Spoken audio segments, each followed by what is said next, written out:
നമസ്കാരം. ജനഹിതം 2026 എല്ലാ പ്രേക്ഷകർക്കും സ്വാഗതം. തെരഞ്ഞെടുപ്പ് ഉത്സവം കഴിഞ്ഞു. UDF അധികാരത്തിൽ. 140 നിയമസഭാ മണ്ഡലങ്ങളിൽ 102 സീറ്റിലും ചരിത്ര വിജയം സ്വന്തമാക്കി ജനങ്ങൾ UDFനെ നെഞ്ചേറ്റി. 35 എന്ന മാന്ത്രിക സീറ്റിലേക്ക് ഒതുങ്ങി LDF പരാജയത്തിലേക്ക് കൂപ്പുകുത്തി. 140-ൽ 3 എന്ന മാജിക് സംഖ്യയിൽ BJP എത്തി നിൽക്കുമ്പോൾ BJPക്ക് ആഹ്ലാദം. ജനങ്ങൾ ഈ സർക്കാരിൽ നിന്ന് ധാരാളം പ്രതീക്ഷിക്കുന്നു. അതുകൊണ്ട് തന്നെയാണ് വൻ വിജയത്തോടെ അവർ അധികാരത്തിൽ എത്തിച്ചത്. എന്താണ് നമ്മുടെ ജനങ്ങൾക്ക് വേണ്ടത്? എന്താണ് ജനങ്ങളുടെ പ്രതീക്ഷ? തെരഞ്ഞെടുപ്പുകളിലും നടത്തിയ അസസ്മെൻറ്റും വിലയിരുത്തലും പോലെ തന്നെ കേരളത്തിൽ ചരിത്ര ഭൂരിപക്ഷവുമായി 100 സീറ്റ് എന്ന അദ്ദേഹം പറഞ്ഞ എക്സിറ്റ് പോളുകളെ എല്ലാം അതിജീവിച്ചു കൊണ്ടിട്ടുള്ള ചരിത്ര ഭൂരിപക്ഷത്തിലേക്ക് UDF നടന്നു കയറുകയാണ്. എറണാകുളം ജില്ല സമ്പൂർണ്ണമായി UDF തൂക്കിയിരിക്കുകയാണ്. ചരിത്രത്തിൽ തന്നെ UDF 14 എന്ന മാജിക് നമ്പറിലേക്ക് എത്തുന്ന സാഹചര്യമുണ്ട്. ഇത് കേരളത്തിലെ ഭരണവിരുദ്ധ വികാരം മാത്രമല്ല, കേരളത്തിലെ മുഖ്യമന്ത്രിയോടടക്കം കടക്ക് പുറത്ത് എന്ന് കേരളത്തിലെ ജനത ഒരേ ശബ്ദത്തിൽ പറയുന്ന കാഴ്ചയാണ് നമ്മൾക്ക് കാണാൻ സാധിക്കുന്നത്. അബ്ദുൾ റഷീദിനെ പോലെ KSUവിലും യൂത്ത് കോൺഗ്രസിലൂടെയും കടന്നു വന്ന അദ്ദേഹം കേരളത്തിൻ്റെ മുഖ്യമന്ത്രിയെ വിറപ്പിച്ചുകൊണ്ടിരിക്കുകയാണ്. കേരളത്തിലെ മന്ത്രിമാർ ഒന്നടങ്കം അവർ സമ്പൂർണമായ പരാജയം ഏറ്റുവാങ്ങുകയാണ്. എറണാകുളത്ത് പോലും കേരളത്തിൻ്റെ വ്യവസായ നിയമ വകുപ്പ് മന്ത്രി വലിയ പരാജയ ഭീതിയിൽ നിലനിൽക്കുകയാണ്. പരമ്പരാഗതമായി UDFിനുണ്ടായിരുന്ന എന്നാൽ ഇടക്കാലത്ത് നഷ്ടപ്പെട്ടു പോയ കൊച്ചി വൈപ്പിൻ കോതമംഗലം അടക്കമുള്ള സീറ്റുകൾ ഞങ്ങൾ തിരികെ പിടിക്കുകയാണ്. ഇത് സൂചിപ്പിക്കുന്നത് കേരളത്തിലെ ജനങ്ങൾ ഐക്യ ജനാധിപത്യ മുന്നണിയിൽ അർപ്പിച്ചിട്ടുള്ള വലിയ വിശ്വാസമാണ്. ഇത് കേരളത്തിൻ്റെ പ്രതിപക്ഷത്തെ കൂടി വിലയിരുത്തുന്ന കേരളത്തിലെ പ്രതിപക്ഷത്തിൻ്റെ കൂടി വിജയമാണ് എന്ന് ഞാൻ അടിവരയിട്ട് പറയാൻ ഈ അവസരത്തിൽ ആഗ്രഹിക്കുകയാണ്. സംശയമുണ്ടായിരുന്ന ചില സീറ്റുകൾ ഉണ്ടായിരുന്നു. പക്ഷേ തെരഞ്ഞെടുപ്പ് കഴിഞ്ഞതോടുകൂടി പോളിങ്ങും അസസ്മെൻറ്റും കഴിഞ്ഞതോടുകൂടി ഞങ്ങൾ പ്രതീക്ഷിച്ചത് 14-ൽ 14 തന്നെയാണ്. ഇപ്പോൾ കൊച്ചിയാണെങ്കിലും വൈപ്പിലാണെങ്കിലും എണ്ണി വരുന്ന മേഖലകൾ ഞങ്ങൾക്ക് വലിയ ഭൂരിപക്ഷമുള്ള സ്ഥലമാണ്. അതുകൊണ്ട് അത് പൂർത്തീകരിക്കുന്നതോടുകൂടി വലിയ ഭൂരിപക്ഷത്തോടു കൂടി ഈ മണ്ഡലങ്ങൾ 20 വർഷത്തിന് ശേഷം വൈപ്പിനും 10 വർഷത്തിന് ശേഷം കൊച്ചിയും 10 വർഷത്തിന് ശേഷം കോതമംഗലവുമെല്ലാം ഞങ്ങൾ തിരിച്ചു പിടിക്കുന്ന ഏറ്റവും അത്യാഹ്ലാദം നൽകുന്ന UDFിൻ്റെ പ്രവർത്തകരെ സംബന്ധിച്ച് എന്നും ഐക്യ ജനാധിപത്യ മുന്നണിയുടെ കോൺഗ്രസിൻ്റെ ഒരു പൊന്നാപുരം കോട്ടയായിരുന്ന ഞങ്ങളുടെ ജില്ല തിരിച്ചു പരിപൂർണമായി പിടിക്കുന്നതിനോടൊപ്പം തന്നെ ഞാൻ നേരത്തെ പറഞ്ഞതുപോലെ കേരളത്തിലെ ജനത അർപ്പിച്ചിട്ടുള്ള വലിയ വിശ്വാസമാണ് ഐക്യ ജനാധിപത്യ മുന്നണിയുടെ ഗ്യാരണ്ടികളും ഐക്യ ജനാധിപത്യ മുന്നണിയുടെ വിഷൻ സ്റ്റേറ്റ്മെൻറ്റും എല്ലാം അംഗീകരിച്ചതിൻ്റെ വലിയ ഉദാഹരണമാണ്. പിണറായി വിജയൻ്റെ ഫ്ലെക്സ് ബോർഡുകൾ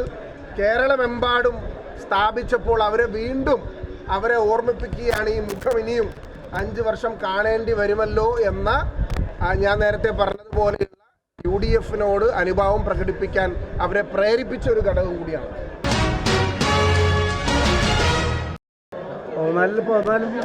ഇപ്പോൾ വിജയിച്ചിരിക്കുകയല്ലേ. ഇപ്പോൾ ഇത് പെട്ടെന്ന് ഇന്ന് പറയുന്ന ഒരു കാര്യമല്ലല്ലോ. ഞങ്ങൾ തുടക്കം തൊട്ടേ പറഞ്ഞിരുന്ന ഒരു കാര്യമാണ്. എറണാകുളം ജില്ല ഞങ്ങൾ പോന്നാലും ജയിക്കും. കാരണം എറണാകുളം ജില്ലയിലെയും കേരളത്തിലെയും രാഷ്ട്രീയ കാലാവസ്ഥ ഇതാണ്, സാമൂഹിക കാലാവസ്ഥയാണ്. ഈ ഗവൺമെൻറ് പോകണം എന്ന് കേരളത്തിലെ ജനങ്ങൾ ആഗ്രഹിക്കുക. അത്രയേറെ വെറുക്കപ്പെട്ട ഒരു ഗവൺമെൻറ്റാണ് ഈ ഗവൺമെൻറ്. അതുകൊണ്ട് ഈ ഗവൺമെൻറ് പോകണമെന്നുള്ള ജനങ്ങളുടെ ആഗ്രഹാഭിലാഷം ഇപ്പോൾ പൂർത്തീകരിച്ചിരിക്കുകയാണ്. കോൺഗ്രസിനെ സംബന്ധിച്ചിടത്തോളം കോൺഗ്രസിൻ്റെ ഏറ്റവും വലിയൊരു പാർലമെൻ്ററി പാർട്ടിയാണ് ഇത്തവണ വരാൻ പോകുന്നത്. 1960-ൽ കോൺഗ്രസിന് 63 MLA മാരുണ്ടായിരുന്നു. 2001 പിന്നെ 62 MLA ഉണ്ടായിരുന്നു. ഇത്തവണ കോൺഗ്രസിന് 59-60 MLA ഉണ്ടാകാൻ പോവുകയാണ്. അപ്പോൾ 1957 മുതൽ നടന്ന തെരഞ്ഞെടുപ്പുകളിൽ കോൺഗ്രസിൻ്റെ പാർലമെൻ്ററി പാർട്ടിയിൽ ഏറ്റവും കൂടുതൽ കോൺഗ്രസ് MLA ഉണ്ടാകുന്ന മൂന്നാമത്തെ തെരഞ്ഞെടുപ്പാണിത്. ഏതായാലും കേരളത്തിലെ കോൺഗ്രസിൻ്റെ നേതൃത്വം സ്ഥാനാർത്ഥി നിർണയത്തിൽ കാണിച്ച എല്ലാ ഭാഗങ്ങളും പരിശോധിച്ചുകൊണ്ട് നടത്തിയ ആ തീരുമാനം അതുപോലെ ജനങ്ങൾക്ക് സ്വീകാര്യമായി എന്നുള്ളത് തെളിയിക്കപ്പെട്ടിരിക്കുകയാണ്. യഥാർത്ഥം പറഞ്ഞാൽ ഇനി ശ്രീ പിണറായി വിജയൻ വിജയിച്ചാൽ പോലും അത് എത്രയും നാണം കെട്ട വിജയമായിരിക്കും, എത്രയോ നാണം കെട്ട ദയനീയമായ വിജയമായിരിക്കും എന്നുള്ള ആലോചിച്ചാൽ മതി. കാരണം ധർമ്മടം പോലുള്ള ഒരു നിയോജകമണ്ഡലത്തിൽ കോൺഗ്രസിനൊരു സ്ഥാനാർത്ഥിയെ നിർത്താൻ പോലും പ്രയാസപ്പെടുന്ന, പ്രവർത്തിക്കാൻ പ്രവർത്തകർക്ക് സാധിക്കാത്തൊരു നിയോജകമണ്ഡലത്തിൽ 3-4 റൗണ്ട് കേരളത്തിൻ്റെ മുഖ്യമന്ത്രി പുറകിൽ പോയി എന്ന് പറഞ്ഞാൽ അതൊരു ദയനീയമായ ഒരു സ്ഥിതിയാണ്. എന്തായാലും 2-ൽ നിന്നും 2 അക്കമായി മാറി കോഴിക്കോട് ഇന്ത്യ. ജനങ്ങൾക്ക് നന്ദി. ജനാധിപത്യ വിശ്വാസത്തോട് ഇങ്ങനത്തെ കടപ്പാട് ആരോടും വിദ്വേഷമില്ലാതെ പരിഭവമില്ലാതെ എല്ലാവരെയും കൂട്ടിപ്പിടിച്ച് കൊയിലാണ്ടിയിലെയും കോഴിക്കോട്ടെയും വികസനം അത് യാഥാർത്ഥ്യമാക്കുന്ന പ്രവർത്തനത്തിന് UDF മുൻകൈ. അപ്പോൾ അദ്ദേഹത്തിന് എലത്തൂരിലെ ജനങ്ങൾ തന്നെ വനവാസത്തിൽ അയക്കുന്ന കാഴ്ചയാണ് ഈ തെരഞ്ഞെടുപ്പിൽ നമ്മൾ കണ്ടിട്ടുള്ളത്. വലിയ രീതിയിലുള്ള സപ്പോർട്ടും സ്നേഹവുമാണ് എലത്തൂരിലെ ജനത നൽകിയിട്ടുള്ളത്. ഈ ഒരു വിജയം എലത്തൂരിലെ ജനങ്ങൾക്ക് വേണ്ടിയും അതിലുപരി എൻ്റെ കൂടെ നിന്നിട്ടുള്ള സഹോദരങ്ങളെ പോലെ മകളെ പോലെ കൂടെ നിന്നിട്ടുള്ള എൻ്റെ സഹപ്രവർത്തകർ ഉൾപ്പെടെ രാഷ്ട്രീയ നേതാക്കന്മാർ ഉൾപ്പെടെയുള്ള ആളുകൾക്ക് സമർപ്പിക്കാൻ വേണ്ടി ഞാൻ ആഗ്രഹിക്കുകയാണ്. കേരളത്തിലെ അധികാരത്തിൻ്റെ അഹങ്കാരത്തിനേറ്റിട്ടുള്ള ഒരു തിരിച്ചടി കൂടിയാണ് ഈ വിജയം എന്നുള്ളത് ഒന്നുകൂടെ നമ്മൾ ഈ ഒരു അവസരത്തിൽ പറയേണ്ടത്. നേരത്തെ നമ്മൾ പറഞ്ഞുകൊണ്ടിരിക്കുന്ന കാര്യങ്ങളൊക്കെ തന്നെയാണ്. അപ്പോൾ അതിൻ്റെ ഒരു ജനവിധിയാണ് കേരളത്തിലുടനീളം ഇപ്പോൾ കാണുന്ന ഈ UDF തരംഗം. കഴിഞ്ഞ തെരഞ്ഞെടുപ്പിൽ LDFന് അനുകൂലമായ വലിയ ട്രെൻഡായിരുന്നു 2021. അന്ന് ആ ട്രെൻഡ് 2016 നിന്നും 2021 LDFൻ്റെ വോട്ട് ഷെയർ വർദ്ധിച്ചതിനേക്കാൾ വോട്ട് ഷെയർ ബേപ്പൂർ മണ്ഡലത്തിൽ വർദ്ധിച്ചു, വോട്ടും വർദ്ധിച്ചു, ഭൂരിപക്ഷവും നൽകിയിട്ടാണ് ജനങ്ങളന്ന് LDFനോടൊപ്പം ബേപ്പൂരിൽ നിന്നത്. ഇത്തവണയും ഭൂരിപക്ഷമൊക്കെ അന്നത്തേക്കാൾ കുറഞ്ഞെങ്കിലും ഈ ഒരു ട്രെൻഡിൽ ബേപ്പൂരിൻ്റെ കാലെടുത്ത് വെച്ചാൽ അപ്പുറം മലപ്പുറം ജില്ലയാണ്. മലപ്പുറം ജില്ലയുടെ അതിർത്തി പങ്കിടുന്ന, ബേപ്പൂർ മണ്ഡലവുമായി അതിർത്തി പങ്കിടുന്ന 2 നിയമസഭാ മണ്ഡലങ്ങൾ മലപ്പുറം ജില്ലയിലുണ്ട്. കോഴിക്കോട് ജില്ലയും ഈ 2 ജില്ലയിലും 16-ഉം 13 ഇതിൽ LDFന് ജയിക്കാനായത് ബേപ്പൂരിലാണ്. സംസ്ഥാനത്തെമ്പാടും UDFന് ഐതിഹാസികമായൊരു വിജയമാണ് ഉണ്ടായിട്ടുള്ളത്. കഴിഞ്ഞ 10 വർഷക്കാലത്തെ പിണറായി വിജയൻ സർക്കാരിൻ്റെ ജനദ്രോഹ നടപടികൾക്ക് ജനം വളരെ വലിയ ഒരു മറുപടി നൽകിയ ഒരു തെരഞ്ഞെടുപ്പ് കൂടിയാണ് ഇപ്പോൾ പൂർത്തീകരിക്കപ്പെട്ടിട്ടുള്ളത്. ചരിത്ര വിജയമാണ് ഐക്യജനാധിപത്യ മുന്നണിക്ക് നേടിക്കൊണ്ട് മുന്നോട്ട് പോകാൻ സാധിക്കുന്നത്. ഇപ്പോഴും കൗണ്ടിംഗ് പൂർത്തീകരിക്കപ്പെട്ടിട്ടില്ല. ചില സീറ്റുകൾ കൂടി വീണ്ടും UDF വിജയിക്കുമെന്നുള്ള ഘട്ടത്തിലേക്ക് എത്തിക്കൊണ്ടിരിക്കുന്നു. വളരെ അഭിമാനകരമായ നിമിഷമാണ്. 10 വർഷക്കാലത്തെ ഇടവേളയ്ക്ക് ശേഷമാണ് കൊടുങ്ങല്ലൂർ നിയമസഭാ മണ്ഡലം UDFന് ജയിക്കാൻ വേണ്ടി സാധിക്കുന്നത്. അത്തരത്തിലൊരു ജയത്തിന് ഭാഗമാകാൻ സാധിച്ചതിലുള്ള സന്തോഷം കൂടിയുണ്ട്. ഇവിടെ ഇടതുപക്ഷം വലിയ പ്രചരണം നടത്തിയത് ചെങ്കോട്ടയാണ്, പിന്നെ UDFന് ജയിക്കാൻ സാധിക്കില്ല എന്നുള്ള വലിയ അമിത ആത്മവിശ്വാസത്തിലൊക്കെ മുന്നോട്ട് പോയി. പക്ഷേ ജനങ്ങൾ വളരെ കൃത്യമായ മറുപടി കൊടുത്തു. പ്രചരണങ്ങളിൽ പലപ്പോഴും വ്യക്തിപരമായി ആക്ഷേപിക്കുകയും അധിക്ഷേപിക്കുകയും ചെയ്യുന്ന പ്രചരണത്തിനാണ് ഇടതുപക്ഷത്തിന്റെ ഭാഗത്തുള്ള ശ്രമങ്ങളൊക്കെ ഉണ്ടായിരുന്നത്. ഈ തെരഞ്ഞെടുപ്പിൽ ഏറ്റവും കൃത്യമായും നന്ദി പറയേണ്ട മറ്റൊരു വിഭാഗമുള്ളത് ജനങ്ങളെ വളരെ കൃത്യമായി തന്നെ UDFന് വോട്ട് ചെയ്യേണ്ട സാഹചര്യത്തെ സംബന്ധിച്ച് ഓർമ്മപ്പെടുത്തിയത് DYFIയുടെ കുറെ വാലുമുറിഞ്ഞ പ്രചരണങ്ങളാണ്.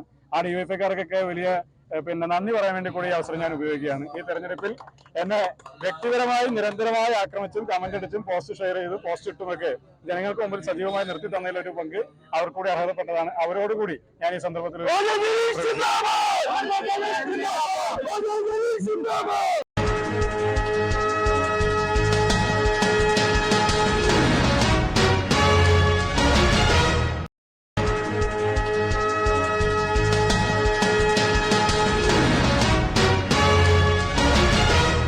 കേരളത്തിൽ ഐക്യജനാധിപത്യ മുന്നണി വലിയ ഭൂരിപക്ഷം നേടിയിരിക്കുകയാണ്. അതിൽ മുഖ്യമായൊരു കാരണം ഇടതുപക്ഷ ജനാധിപത്യ മുന്നണി ഗവൺമെൻറ്റിനുള്ള ജനങ്ങളുടെ വലിയ ഒരു പ്രതിഷേധ പ്രകടനമാണ് നമ്മൾ ഈ വോട്ടിലൂടെ കാണാനായിട്ട് കഴിയുന്നത്. ഇരിങ്ങാലക്കുടയെ സംബന്ധിച്ചിടത്തോളം കഴിഞ്ഞ 10 വർഷമായി ഇരിങ്ങാലക്കുട ഐക്യജനാധിപത്യ മുന്നണിയുടെ കൈകളില്ലായിരുന്നു. വീണ്ടും ഒരു തിരിച്ചുവരവ് ഇരിങ്ങാലക്കുടയിലും ഐക്യജനാധിപത്യ മുന്നണി നടത്തിയിരിക്കുകയാണ്. ഇവിടുത്തെ വിജയത്തിൻ്റെ ഏറ്റവും പ്രധാനപ്പെട്ട ഒരു കാരണം ഞാൻ ആദ്യം സൂചിപ്പിച്ച പോലെ ഇടതുപക്ഷ ഗവൺമെൻറ്റിനെതിരെയുള്ള അതിശക്തമായിട്ടൊരു വികാരം ഉണ്ടായിട്ടുണ്ട്. പിന്നെ കഴിഞ്ഞ കുറേ നാളുകളായി വികസന കാര്യങ്ങളിലൊക്കെ തന്നെയും ഉണ്ടായിട്ടുള്ള ഒരു പ്രശ്നം, അതൊരു പ്രശ്നം തന്നെയാണ്. പിന്നെ ഇവിടെ ചിട്ടയായ പ്രവർത്തനം നടത്തുകയുണ്ടായി. ഐക്യജനാധിപത്യ മുന്നണിയുടെ നേതൃത്വത്തിൽ, പ്രത്യേകിച്ച് കോൺഗ്രസ് പാർട്ടി നേതൃത്വത്തിൽ വലിയ നിലയിലുള്ള ഒരു പ്രവർത്തനം നടത്തുകയുണ്ടായി. തിരഞ്ഞെടുപ്പ് പ്രവർത്തനങ്ങൾക്ക് ഇവിടെ ചുക്കാൻ പിടിച്ചത് ഇരിങ്ങാലക്കുട മുനിസിപ്പൽ ചെയർമാൻ കൂടിയായിട്ടുള്ള CMB ജാക്സനാണ്. അദ്ദേഹത്തിൻ്റെ നല്ല നിലയിലുള്ള നേതൃത്വ പാഠവും ഈ കാര്യത്തിൽ നമുക്കെല്ലാവർക്കും കാണാൻ കഴിയുകയാണ്. പിന്നെ ഇരിങ്ങാലക്കുട നിയോജകത്തിലെ UDFൻ്റെ കമ്മിറ്റി, അത് നിയോജകമണ്ഡലം കമ്മിറ്റിയും മണ്ഡലം കമ്മിറ്റിയും ബൂത്ത് കമ്മിറ്റികളും 220 ബൂത്താണുള്ളത്. ആ കമ്മിറ്റി അവിടെയൊക്കെ തന്നെയും ചിട്ടയായ പ്രവർത്തനമാണ് കാഴ്ചവെച്ചിട്ടുള്ളത്. ചിട്ടയായ പ്രവർത്തനം കാഴ്ചവെച്ചപ്പോൾ വിജയം വളരെ വേഗത്തിൽ സാധിച്ചെടുക്കാൻ കഴിഞ്ഞു. കൂടാതെ ഈ നിയോജകത്തിൽ എല്ലാവരും ആഗ്രഹിക്കുന്നൊരു കാര്യമുണ്ട്. ജനപ്രതിനിധിയെ സംബന്ധിച്ചിടത്തോളം അവർ ജനങ്ങൾക്ക് എപ്പോഴും ഒരു സമീപസ്ഥനായിരിക്കണം എന്നുള്ളൊരു കാര്യമായിരിക്കാം എന്നുകൂടി ഞാൻ കരുതുകയാണ്. കാരണം ഞാൻ MLA സമയത്ത് ഇരിങ്ങാലക്കുടയിൽ തന്നെ താമസിച്ച് എല്ലാവരെയും കാണുകയും എപ്പോഴും വരാനും ഇടപെടാനും ഒക്കെയുള്ള സാഹചര്യം ഒരുക്കിയിട്ടുണ്ട്. അപ്പം അങ്ങനെയുള്ള ചില കാര്യങ്ങളൊക്കെ ഉണ്ട്. പിന്നെ എല്ലാ വിഭാഗം ആളുകളുടെയും എനിക്ക് വലിയ സന്തോഷമുണ്ട്. എൻ്റെ മുന്നിൽ നിൽക്കുന്ന മാധ്യമ സുഹൃത്തുക്കൾ, അവിടെയൊക്കെ കലവറയില്ലാത്ത പിന്തുണ എനിക്ക് ലഭിച്ചിട്ടുണ്ട്. രാഷ്ട്രീയമില്ലാത്ത ആളുകളുടെയും പിന്തുണ ലഭിച്ചിട്ടുണ്ട്. പിന്നെ ആരോഗ്യകരമായ മത്സരമാണ് നടന്നിട്ടുള്ളത്. എന്നോടൊപ്പം മത്സരിച്ച എൻ്റെ പ്രിയപ്പെട്ട മറ്റ് മത്സരാർത്ഥികൾ അവരൊക്കെ മിടുക്കന്മാരും മിടുക്കുകളൊക്കെ തന്നെയാണ്. കുറച്ച് കൂടുതൽ വോട്ട് കിട്ടുന്ന ആളുകൾ മാത്രമല്ല ജയിച്ചായിട്ട് പ്രഖ്യാപിക്കുകയുള്ളൂ. അപ്പോൾ അവർ നല്ല മത്സരം കാഴ്ചവെച്ചിട്ടുണ്ട്. അവിടെയൊക്കെ സഹകരണം നമുക്കേറെ ആവശ്യമാണ്. ഇനി മുന്നോട്ടുള്ള യാത്രയിൽ ഇരിങ്ങാലക്കുടയെ സംബന്ധിച്ചിടത്തോളം വലിയ നിലയിലുള്ള വികസനം നമുക്ക് കൊണ്ടുവരേണ്ടതായിട്ടുണ്ട്. അതിനെല്ലാവരുടെയും സഹകരണം ലഭിക്കണം. ഒരു MLA ജനങ്ങൾക്ക് എല്ലാവർക്കും അവകാശപ്പെട്ട ഒരാളാണ്. MLAക്ക് എല്ലാവരും ഉത്തരവാദിത്വമുണ്ട്. അത് വോട്ട് ചെയ്തവരാകട്ടെ വോട്ട് ചെയ്യാത്തവരാകട്ടെ എല്ലാവരും ഉത്തരവാദിത്വമുണ്ട്. ഒരു കുടുംബമായി ഇരിങ്ങാലക്കുടയെ കൊണ്ടുപോകും, വികസനങ്ങൾ കൊണ്ടുവരും. അതോടൊപ്പം തന്നെ നിയമസഭയിൽ നമ്മുടെ നാടിൽ ഇരിങ്ങാലക്കുടയ്ക്ക് വേണ്ടിയിട്ടുള്ള വലിയ നിലയിൽ കാര്യങ്ങൾ നേടിയെടുക്കാനുള്ള ശ്രമങ്ങൾ നടത്തും. എല്ലാവർക്കും വേണ്ടി നിൽക്കുന്ന ഒരു MLA ആയിരിക്കും ഞാൻ. കഴിഞ്ഞ കാലഘട്ടത്തിൽ അങ്ങനെ തന്നെയായിരുന്നു. അതല്ലേ ആയിരിക്കും. അത് ഒരിക്കൽ കൂടി ഞാൻ നന്ദി രേഖപ്പെടുത്തും. അതിനേക്കാൾ ഉപരിയായി സർവശക്തനായ ദൈവത്തിന് ഞാൻ നന്ദി പറയുകയാണ്. ദൈവത്തിൻ്റെ ഒരു വലിയ നിയോഗമാണ് ഇങ്ങനെയൊക്കെ വരാനായിട്ടുള്ളത്. അത് ചിട്ടയായി ക്രമീകരിക്കാൻ മാത്രമേ മനുഷ്യർ കഴിയുള്ളൂ. അത് കഴിഞ്ഞിട്ടുണ്ട്. എന്തായാലും എല്ലാവരും ഒരുമിച്ച് പോകണം. എൻ്റെ പ്രിയപ്പെട്ട ബഹുമാന്യ മാധ്യമപ്രവർത്തകർ നല്ല പിന്തുണയ്ക്കും ഞാൻ ഒരിക്കൽ കൂടി നന്ദി രേഖപ്പെടുത്തുന്നു. എല്ലാവർക്കും ഒരിക്കൽ കൂടി നന്ദി. ഞാൻ ഈ വിജയം പ്രതീക്ഷിച്ചിരുന്നതാണ്. പുതുക്കാട് നിയോജകമണ്ഡലത്തിൽ LDF വിജയിക്കുന്നുള്ളത്.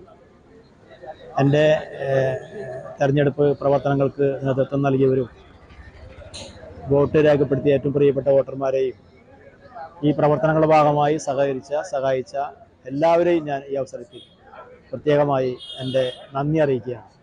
ഇത് പുതുക്കാട്ടിലെ ജനങ്ങൾക്കായി ഈ വിജയം ഞാൻ സമ്മാനിക്കുന്നു. കേരളത്തിലുടനീളം UDFൻ്റെ ഒരു തരംഗം ആഞ്ഞടിക്കുകയാണ്. കഴിഞ്ഞ 10 വർഷക്കാലത്തെ പിണറായി വിജയൻ്റെ ദുർഭരണത്തിനെതിരായിട്ടുള്ള ഒരു വിധിയെഴുത്താണ് നമുക്ക് കാണാനായിട്ട് സാധിക്കുന്നത്. തീർച്ചയായിട്ടും ജനങ്ങളെ ഒരുപാട് കഷ്ടപ്പെടുത്തിയ, കേരളത്തിൻ്റെ ഒരുപാട് പുറകോട്ട് നയിച്ചൊരു ഗവൺമെൻറ്റാണ് ഇടതുപക്ഷ ഗവൺമെൻറ്. അതിനെതിരായിട്ടൊരു ശക്തമായ വികാരം നമുക്ക് ഈ തെരഞ്ഞെടുപ്പിൽ ജനവിധിയിൽ കാണാനായിട്ട് സാധിക്കും. UDFന് അനുകൂലമായിട്ടുള്ളൊരു രാഷ്ട്രീയ സാഹചര്യമാണ്. UDFൻ്റെ വിജയത്തിൽ സഹായിച്ച എല്ലാവർക്കും നന്ദി. കേരളത്തിലെ തെരഞ്ഞെടുപ്പ് വിജയം അത് ഇപ്പോൾ നൽകുന്ന സൂചനകൾ 100 സീറ്റോടുകൂടി 100-ലധികം സീറ്റോടുകൂടി ഐക്യജനാധിപത്യ മുന്നണി കേരളത്തിൽ ഭരണത്തിൽ വരും എന്നുള്ളതാണ്. ജനങ്ങളെ സംബന്ധിച്ചിടത്തോളം വർഷങ്ങളായിട്ട് ആഗ്രഹിക്കുന്നതാണ്. ഇടതുപക്ഷ ജനാധിപത്യ മുന്നണിയുടെ 10 വർഷക്കാലത്തെ ഭരണം, ദുർഭരണം എന്ന് പറയാം. അതിനകത്ത് ഏറ്റവും ഒടുവിലായിട്ടുള്ള 2ാം ഭരണം എന്ന് പറയുന്ന 5 വർഷക്കാലം ജനങ്ങളുടെ മുഖത്ത് നോക്കി ജനങ്ങളെ വെല്ലുവിളിച്ച, അധികാരത്തിൻ്റെ മത്തുപിടിച്ച പ്രകടനങ്ങളാണ് കഴിഞ്ഞ കാലങ്ങളിൽ കണ്ടത്. ധൂർത്തായിരുന്നു. ഏറ്റവും ഒടുവിലെ തെരഞ്ഞെടുപ്പ് പ്രചരണവുമായി ബന്ധപ്പെട്ട് സർക്കാർ ഫണ്ട് തന്നെ ഉപയോഗിച്ചുകൊണ്ട്, ജനങ്ങളുടെ നികുതി പണം ഉപയോഗിച്ചുകൊണ്ട് പിണറായി വിജയൻ നടത്തിയ ആ പ്രചരണം കേരളത്തിൻ്റെ എല്ലാ മുക്കിലും മൂലയിലും പിണറായിയുടെ ബോർഡുകൾ സ്ഥാപിച്ചിട്ടുണ്ട്. ഒരുപക്ഷെ അത് തന്നെയാണ് ഐക്യജനാധിപത്യ മുന്നണിയുടെ വിജയത്തിൻ്റെ ഏറ്റവും പ്രധാനപ്പെട്ട കാരണം എന്നാണ്.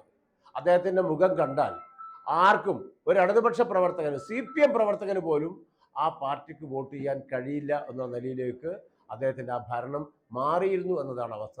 അത് തിരിച്ചറിയാതെ പോയത് CPMന്റെ സംസ്ഥാനത്തെ ഉന്നതരായ നേതാക്കന്മാരാണ്. അവർ കഴിഞ്ഞ കാലങ്ങളിൽ ഇല്ലാത്തതുപോലെ CPM നേതാക്കന്മാർക്ക്, പ്രത്യേകിച്ച് പിണറായി വിജയന് വാഴ്ത്തുപാട്ടുമായിട്ടാണ് മുന്നോട്ട് പോയത്. ആ പാർട്ടിയെ രക്ഷിച്ചെടുക്കാൻ ആ പാർട്ടിയുടെ പ്രവർത്തകന്മാർ രംഗത്തിറങ്ങി. ഈ കേരളത്തെ രക്ഷിച്ചെടുക്കാൻ കേരളത്തിലെ ജനങ്ങൾ ഒന്നായി രംഗത്ത് വന്നു. അതിൻ്റെയൊക്കെ പരിണത ഫലം നമുക്ക് ഈ രൂപത്തിൽ ഏറ്റവും വലിയ ഒരു വിജയം സമ്മാനിക്കുന്ന നിലയിലേക്ക് വന്നിട്ടുണ്ട്. കണ്ണൂരിൽ കഴിഞ്ഞ 10 വർഷക്കാലം നമുക്കറിയാം, പിണറായിക്ക് വാഴ്ത്തുപാട്ടുമായിട്ടാണ് കണ്ണൂരിലെ ജനപ്രതിനിധി മുന്നോട്ട് പോയത്. കണ്ണൂരിൽ കാര്യമായിട്ടൊന്നും നടന്നിട്ടില്ല. കണ്ണൂർ എന്ന് പറയുന്നത് കണ്ണൂർ ജില്ലയുടെ ആസ്ഥാനമാണ്. ആ ആസ്ഥാനത്തിൻ്റെ ഒരു പരിഗണന ഗവൺമെൻറ്റിൽ നിന്ന് ലഭിച്ചിട്ടില്ല. ഏതായാലും അഴിമതിക്ക് കൂട്ടുനിൽക്കുന്ന നിലയിലേക്ക് വന്നു. അതിനൊക്കെ ജനങ്ങൾ അവിടെ നല്ല ബോധം ഉപയോഗിച്ചുകൊണ്ടാണ് ഈ തെരഞ്ഞെടുപ്പിൽ വോട്ട് രേഖപ്പെടുത്തിയിട്ടുള്ളത്. അതിൻ്റെ റിസൾട്ട്, അന്തിമമായ റിസൾട്ട് ഒരു മണിക്കൂറുകൾക്കുള്ളിൽ വരും. കേരളത്തെ സംബന്ധിച്ചിടത്തോളം ഐക്യജനാധിപത്യ മുന്നണിയുടെ തെരഞ്ഞെടുക്കപ്പെട്ട എല്ലാവർക്കും വലിയ ഉത്തരവാദിത്തമുണ്ട് എന്ന് ഓർമ്മപ്പെടുത്തുന്ന ഒരു വിധിയാണ്. ആ വിധിക്കനുസരിച്ച് ജനവിധിയെ ഹൃദയത്തോട് ചേർത്ത് നിർത്തിക്കൊണ്ട്, പ്രത്യേകിച്ച് അതിനുവേണ്ടി പ്രവർത്തിച്ച ഓരോ ഊർജ്ജസ്വലരായ ഐക്യജനാധിപത്യ മുന്നണിയുടെ പ്രവർത്തകന്മാരെയും നെഞ്ചോട് ചേർത്ത് നിർത്തിക്കൊണ്ട് പറയുന്നു, ആ ജനങ്ങൾ അർപ്പിച്ച വിശ്വാസം, ആ വിശ്വാസം കെടാതെ കാത്തു സൂക്ഷിച്ചുകൊണ്ടുള്ള പ്രവർത്തനങ്ങളുമായിട്ട് ഞങ്ങൾ മുന്നോട്ട് പോകും. കോതമംഗലത്തും കേരളത്തിലും തിളക്കമാർന്ന വിജയമാണ് ഐക്യജനാധിപത്യ മുന്നണിക്ക് നേടാനായിട്ട് കഴിഞ്ഞത്. കേരള കോൺഗ്രസ് പാർട്ടി വലിയ നേട്ടം ഈ തെരഞ്ഞെടുപ്പിൽ ഉണ്ടാക്കിയിട്ടുണ്ട്. മത്സരിച്ച 8 സീറ്റിൽ 7 സീറ്റിലും വിജയിച്ച് അഭിമാനത്തോടു കൂടിയാണ് പി ജോസഫ് സാറിൻ്റെ നേതൃത്വത്തിൽ ഈ രാഷ്ട്രീയ പ്രസ്ഥാനം മുന്നോട്ട് പോകുന്നത്. കോതമംഗലം നിയോജകമണ്ഡലം അടക്കമുള്ള പ്രദേശങ്ങളിലെ ജനങ്ങളുടെ പ്രശ്നങ്ങൾ ഏറ്റെടുത്തുകൊണ്ട് ഐക്യജനാധിപത്യ മുന്നണി മുന്നോട്ട് പോകും. ഇവിടെ നമുക്കറിയാം, ആലുവ മൂന്നാർ രാജപാത നമ്മളുടെ വലിയ ആവശ്യമാണ്. അത് ജനങ്ങൾക്ക് തുറന്നു കൊടുക്കണമെന്നുള്ളത്. തീർച്ചയായും പിതാവുമായി സംസാരിച്ചപ്പോൾ കുടിയേറ്റ ജനതയുടെ വലിയ പ്രശ്നങ്ങൾ പിതാവ് ഷെയർ ചെയ്യുകയുണ്ടായി. പ്രത്യേകിച്ച് കുടിയേറ്റ ജനത ഇന്ന് കുടിയേർക്കലിൻ്റെ പാതയിലൂടെയാണ് മുന്നോട്ട് പോകുന്നത്. ആ കാര്യത്തിൽ ശാശ്വതമായ പരിഹാരം കാണണമെന്ന് ആവശ്യപ്പെടുകയുണ്ടായി. അതോടൊപ്പം തന്നെ ആലുവ മൂന്നാർ രാജപാത അത് ജനങ്ങൾക്ക് തുറന്നു കൊടുക്കുവാൻ, അത് യാഥാർത്ഥ്യമാക്കുവാനുള്ള വലിയ ശ്രമം UDFൻ്റെ ഭാഗത്തുനിന്ന് ഉണ്ടാകണമെന്ന് ഉന്നയിക്കുകയുണ്ടായി. തീർച്ചയായും ഈ കാര്യങ്ങളിലൊക്കെ ഐക്യജനാധിപത്യ മുന്നണിയുടെ ഒപ്പം നിന്നുകൊണ്ട് പി ജെ ജോസഫ് സാറിൻ്റെ നേതൃത്വത്തിൽ നമ്മളുടെ കേരള കോൺഗ്രസ് പ്രസ്ഥാനവും ശക്തമായി ഈ ആവശ്യങ്ങൾ നേടിയെടുക്കുന്നതിന് വേണ്ടി മുന്നോട്ട് പോകുമെന്ന് പിതാവിനെ അറിയിച്ചിട്ടുണ്ട്. ജനങ്ങളുടെ വലിയ പിന്തുണയാണ് UDFന് കോതമംഗലത്ത് ലഭിച്ചത്. ചരിത്ര ഭൂരിപക്ഷമാണ് കോതമംഗലത്ത് നേടിയത്. കഴിഞ്ഞ 5 വർഷക്കാലമായി UDF കോതമംഗലത്തെ ജനങ്ങൾക്ക് വേണ്ടി ഈ ഭരണത്തിൽ നിന്നും കോതമംഗലത്തെയും കേരളത്തെയും രക്ഷിക്കുവാൻ വലിയ പോരാട്ടമാണ് നടത്തിയിട്ടുള്ളത്. ആ പോരാട്ടത്തിൻ്റെ അവസാന ഘട്ടത്തിൽ തെരഞ്ഞെടുപ്പിൽ വലിയ ആവേശത്തോടു കൂടി UDF മുന്നോട്ട് വന്നതുകൊണ്ടാണ് ചരിത്ര ഭൂരിപക്ഷത്തിന് കോതമംഗലത്ത് ഐക്യജനാധിപത്യ മുന്നണിക്ക് വിജയിക്കാൻ കഴിഞ്ഞത്. തീർച്ചയായും ജനങ്ങളുടെ വിജയമായി UDF ഇതിനെ കാണുകയാണ്. ഈ കഴിഞ്ഞ നിയമസഭാ തെരഞ്ഞെടുപ്പിൽ ഐക്യജനാധിപത്യ മുന്നണി ഉജ്ജ്വലമായ വിജയം നേടുകയാണ്. പ്രത്യേകിച്ച് കേരള കോൺഗ്രസ് പാർട്ടി മത്സരിച്ച 8 സീറ്റിൽ 7 സീറ്റും വിജയിച്ചു. കോതമംഗലത്തെ പിതാവിനെ വന്ന് കണ്ട് വിജയ ആഹ്ലാദം പങ്കുവയ്ക്കുവാനും അനുഗ്രഹങ്ങൾ വാങ്ങിക്കുവാനുമാണ് ഇന്നിവിടെ വന്നത്. കോതമംഗലത്തിൻ്റെ ബഹുമാന്യനായ നിയുക്ത MLA ശ്രീ ഷിബു തക്കുമുറവും ഇന്നിവിടെ ഉണ്ട്. തീർച്ചയായിട്ടും മുന്നോട്ടുള്ള വർഷങ്ങളിൽ എല്ലാ ജനവിഭാഗങ്ങളുടെയും വിഷയങ്ങൾ ഏറ്റെടുത്തുകൊണ്ട് ജനനന്മയ്ക്ക് ഉതകുന്ന രീതിയിലുള്ള പ്രവർത്തനമായിട്ട് മുന്നോട്ട് പോകണമെന്ന ഒരു ഉപദേശമാണ് പിതാവ് തന്നത്. തീർച്ചയായിട്ടും വലിയ ദൈവാനുഗ്രഹം ഈ തവണ UDF-നൊപ്പം ഉണ്ടായിരുന്നു. ജനങ്ങളുടെ ആവശ്യങ്ങൾ നിരവധിയാണ്. മഹാവിജയത്തിലേക്ക് അവർ സർക്കാരിനെ എത്തിക്കുമ്പോൾ അവരും വളരെയധികം പ്രതീക്ഷയിലാണ്. ആ പ്രതീക്ഷ നിറവേറ്റാൻ ഈ സർക്കാരിനാവട്ടെ.